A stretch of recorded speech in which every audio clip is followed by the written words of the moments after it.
வாழ்க வளமுடன். Saraswati kitchen simply சமையலில் வந்து இன்னைக்கு காளான் கிரேவி பண்ண போகிறோம். தேவையான பொருட்கள் வந்து பார்த்தீங்கன்னா 4 வெங்காயம், 3 தக்காளி, இஞ்சி பூண்டு பேஸ்ட்டு, கருவேப்பிலை, கொத்தமல்லி. செஞ்சிடலாமா? சோம்பு, கொஞ்சமாக பட்டை, வெங்காயம் போட்டுக்கலாம்.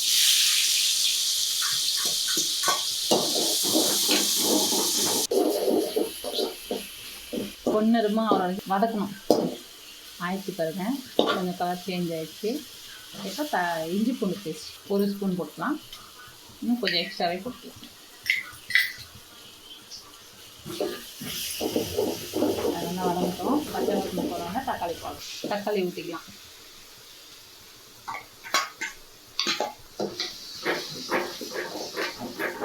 கருவேப்பிலை போட்டுக்கலாம். காளான் போட்டுக்கலாம். 2 பாக்ஸு காளான் எடுத்துக்கிட்டேன்.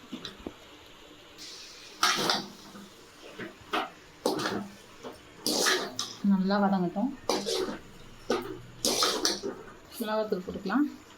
1 ஸ்பூன் மிளகாத்தூள். இன்னும் கொஞ்சம் போட்டுக்கலாம். தேவையான உப்பு போட்டுக்கலாம். மஞ்சள் கொஞ்சம் போட்டுக்கலாம். காளானுக்கு வந்து நான் தண்ணியே ஊற்றலை.